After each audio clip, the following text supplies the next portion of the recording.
Welcome back and welcome to our next instalment in our series on looking at the armour of God. And to get right into that, by the way, we're looking this time at the sword of the Spirit, which is the Word of God. And to get into that, let me recap this whole series by reading from Ephesians chapter 6 and from verse 10. Finally, be strong in the Lord and in his mighty power. Put on the full armour of God so that you can take your stand against the devil's schemes. For our struggle is not against flesh and blood, but against the rulers, against the authorities, against the powers of this dark world, and against the spiritual forces of evil in the heavenly realms. Therefore, put on the full armour of God, so that when the day of evil comes, you may be able to stand your ground, and after you've done everything, to stand. Stand firm then, with the belt of truth buckled around your waist, with the breastplate of righteousness in place, and with your feet fitted with the readiness that comes from the gospel of peace. In addition to all this, take up the shield of faith with which you can extinguish all the flaming arrows of the evil one. Take the helmet of salvation and the sword of the Spirit, which is the word of God, and pray in the Spirit on all occasions with all kinds of prayers and requests. With this in mind, be alert and always keep on praying for all of the Lord's people. Well, when I was a boy, I joined the Scouts. Actually, I joined the Sea Scouts because, I like boats, which was kind of strange because I lived in an area of the country that was many miles from the sea. But anyway, one activity that I got involved in on one occasion as a scout was to go on a trip to the local army barracks to have a go on their rifle range. It was the first, and I have to say the last time I've ever fired a gun. And I almost didn't fire it on that occasion. It's actually quite embarrassing. There I was lying in the prone position, staring down the sights of this rifle at the target, trying to get the gun to fire. But no matter how hard I squeezed on the trigger, the thing would not fire. There were guns going off all around me and nobody else seemed to have a defective gun. It was just mine that had obviously somehow got jammed. Well, I finally got the attention of one of the instructors who informed me that for a gun to be really effective, you had to take the safety catch off. Apparently, I was supposed to know this. Sure enough, after I'd taken the safety catch off, the gun worked after that, and I got some terrible score and haven't tried again since. Well, I tell you that story because it seems to me that is precisely the problem that most Christians encounter when using the Bible. They don't know how to take the safety catch off and turn the book into an effective weapon. We're in the middle of a series, as I was saying earlier, on the armour of God and at what it means to put that armour on. We've been seeing that one of Satan's most effective weapons is deception, and that without putting on the whole armour of God, we aren't able to take our stand against his schemes. We were seeing last week how one of the titles of Satan is that he is the father of lies, and he specialises in getting us to lower our defences by planting doubt and discouragement into us. And we've been looking at the need to defend ourselves against that by putting on the belt of truth, the breastplate of righteousness, the shoes of the gospel of peace, as well as, last week, the helmet of salvation. Now, we've been looking at some practical ways of ensuring that we've got this armour on. Remember, deception is the weapon of Satan for this age. And I remember that I was saying that the major deception that he uses against Christians is exactly what Jesus himself prophesied in Matthew chapter 24, verse 5, when he said, "For many will come in my name claiming I am the Christ and will deceive many." In other words, many will come saying, "I am the anointed one. I have a special anointing," and will back it up by signs and wonders, but it will be a deception. Many will say to me on that day, Lord, Lord, did we not prophesy in your name, and in your name drive out demons and perform many miracles? Then I will tell them plainly, I never knew you. Away from me, you evildoers. Well, today, large sections of the church are transfixed by persuasive speakers, impressive miracles, and persuasive prophecies that are actually demonic. Now, Jesus isn't saying that it's wrong to prophesy, of course, and he's not saying that it's wrong to drive out demons, and he's not saying that it's wrong to perform miracles. Of course not. He did all those things. You can spot that these people are not authentic Christian leaders, not by what they are doing, but by what they are not doing. These people, often internationally known leaders on impressive platforms at big events, come with prophetic ministries, deliverance ministries, even miracle ministries. But what's missing? The Word of God. That's what's missing with these people. They've abandoned the Word of God in favour of manifestations. Who needs to preach the Word of God when we've got the very presence of God right in our midst? Well, any move away from serious Bible study of the Bible, serious study of the Bible, is a victory for Satan. Why? Well, because as Hebrews 4 verse 12 says, for the Word of God is living and active, sharper than any double-edged sword. It penetrates even to dividing soul and spirit, joints and marrow. It judges the thoughts and attitudes of the heart. Now, the Word of God, according to Ephesians 6 verse 17, is the sword of the Spirit. It is the weapon that we are given to attack Satan.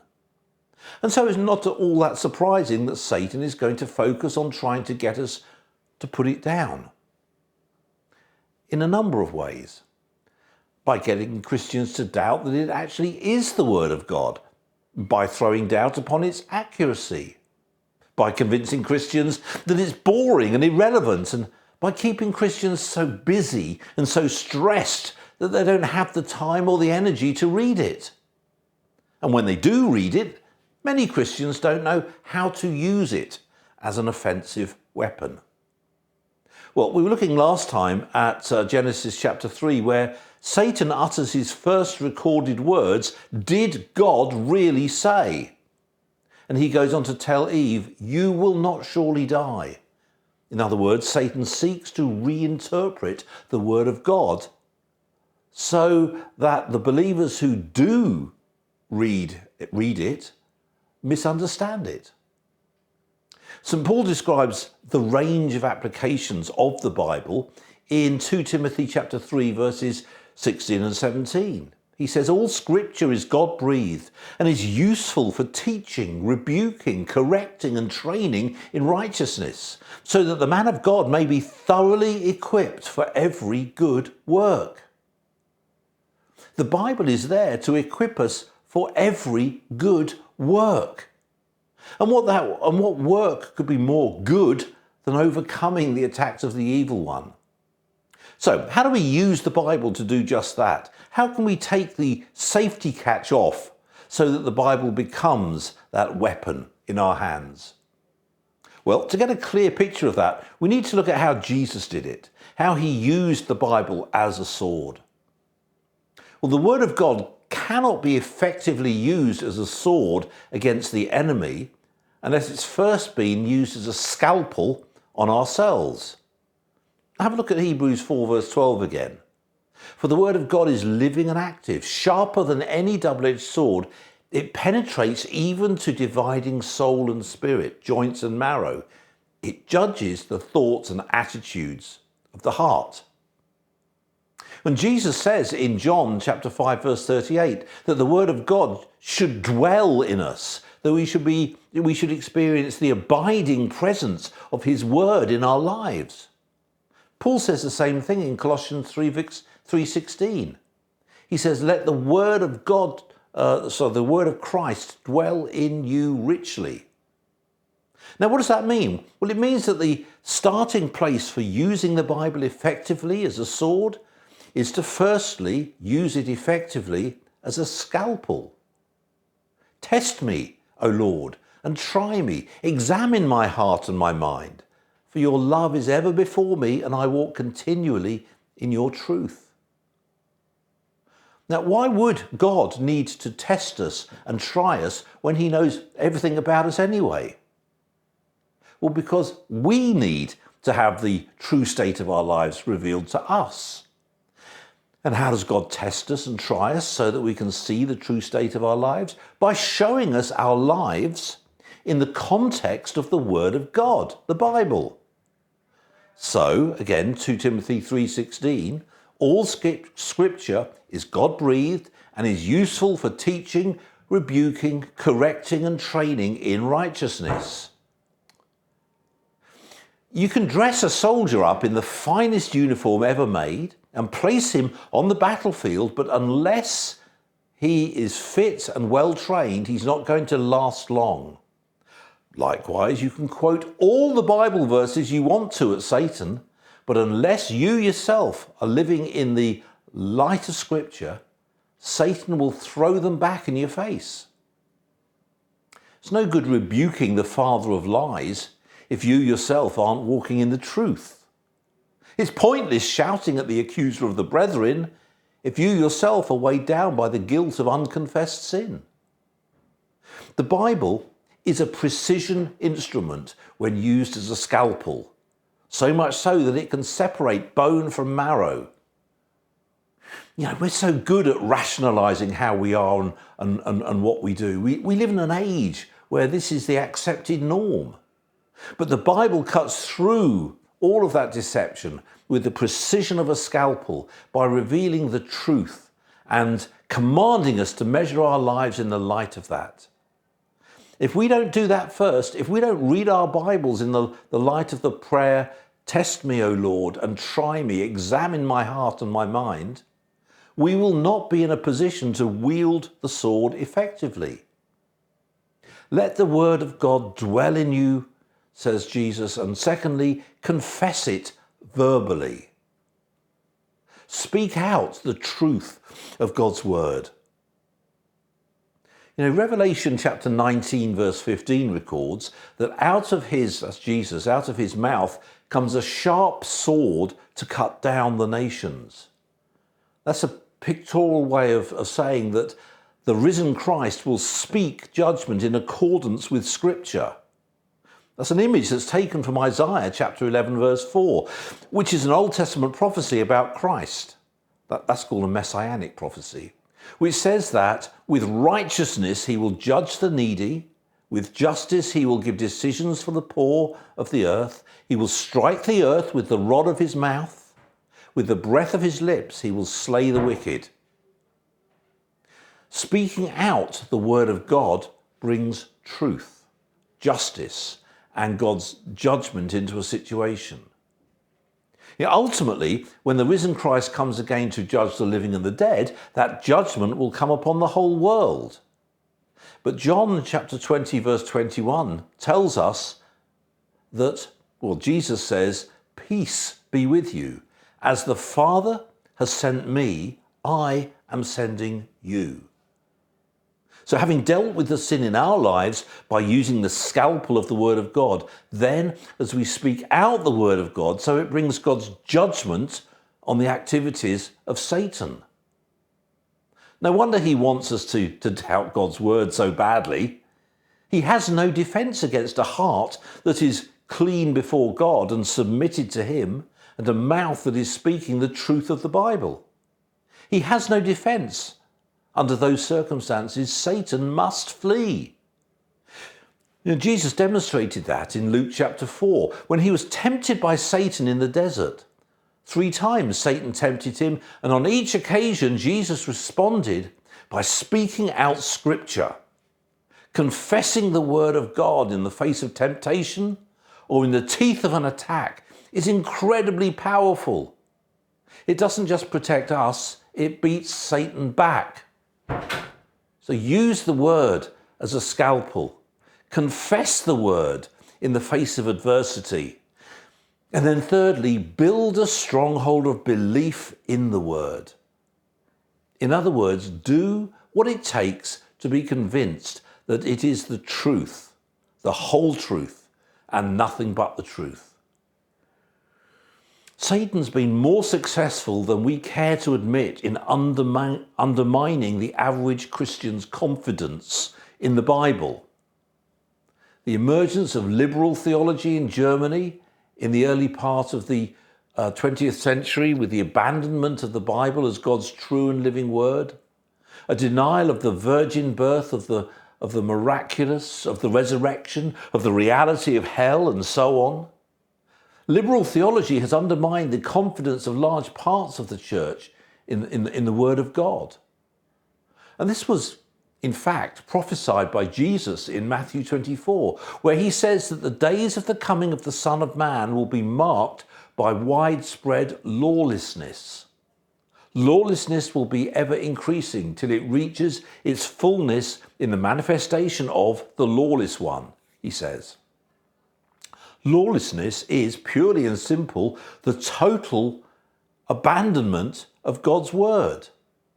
God's word is the law. So lawlessness is the removal or breaking of God's word.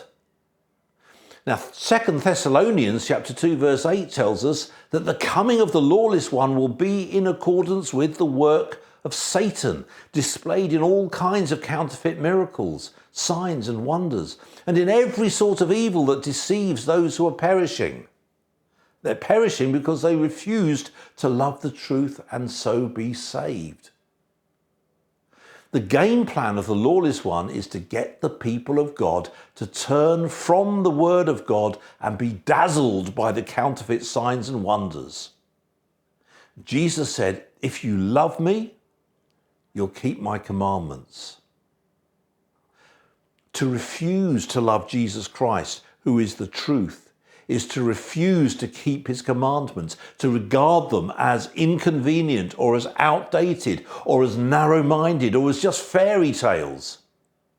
And so the sword is lowered and Satan triumphs. Evil, sin, and unbelief are rampant in our society. Why is that? Why has Satan had such free reign on our society in modern times? Well, one of the physical laws we see in the universe is cause and effect. Liberal theology, which sought to turn people away from the authority of Scripture, arose in Germany at the turn of the 19th century. One major step of this movement was the rejection of the Old Testament as being the divinely inspired Word of God. It was nothing more than poetry and myths and a sketchy record of Jewish history. Now, Adolf Hitler benefited from this new theology, which he used to justify his hatred of the Jews. Because if the Old Testament is nothing more than a mere history book about the Jewish people and is no longer God's holy and divinely inspired word, then God has no further plans for the Jews. They're no longer his chosen people and they've been abandoned by God. So, following that line of thought, killing the Jews would be something of a service to God. Cause and effect. And we're now reaping what we have sown throughout Europe. But all is not lost. For those who hear the cry to take up the sword of the Spirit, which is the word of God, for those who use it as a scalpel on themselves in the pursuit of cutting out sin in their lives, for those who choose to confess the word of God in the face of deception and disaster, for those who take their stand confidently on the word of God and can say with St. Paul that the whole Bible was given to us by inspiration from God and is useful to teach us what is true and to make us realize what is wrong in our lives. It straightens us out and helps us to do what is right. It is God's way of making us well prepared at every point, fully equipped to do good to everyone. These people will see Satan retreating before them. These people will see the kingdom of God advancing. These people will see fruit in their lives. Take a long, hard look right now. Is the Word of God central to your life? Do you look at yourself and the world in the light of the Bible? Or do you look at the Bible in the light of yourself and the world? Do you speak God's words into situations that seem doom-laden, scary, or hopeless? Can you honestly say that you believe the contents of the Bible?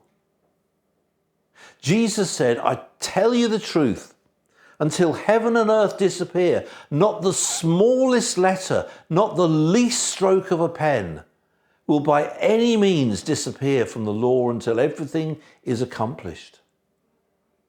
God has put the smallest letter, even the least stroke of a pen in place, and it will be fulfilled. Now, Satan is betting his very existence on you not believing that. Pick up the sword and see who's right. Lord God, you have given us this unique, wonderful, powerful, uncomfortable book. Uncomfortable because it is like using a scalpel on ourselves. It speaks the truth to us and will not let us settle for inauthenticity, for just comfortable lies. Amazing, because it is a book that is outside of time. In that book is the full compass of history, from the beginning of the universe to where it all ends. And you tell us the story ahead of time.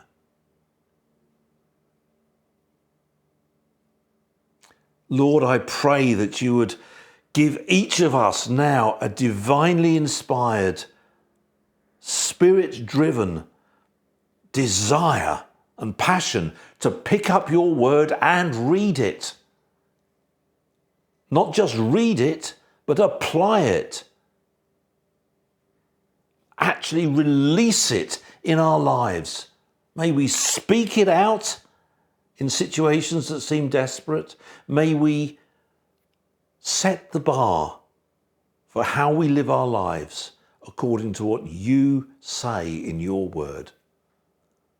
And may we see Satan retreating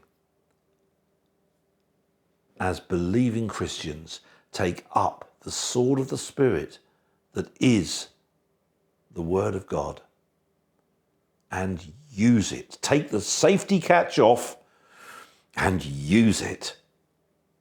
I pray that each one of us listening to this will be have something released in their spirit that says, I have let this slide for long enough. I'm going to get into the Bible.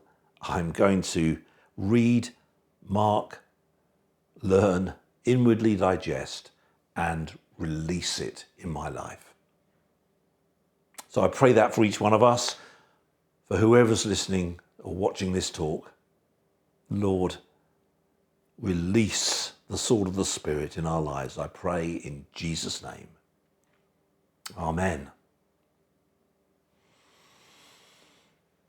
Amen. But we've just got one more instalment of the Armour of God to go.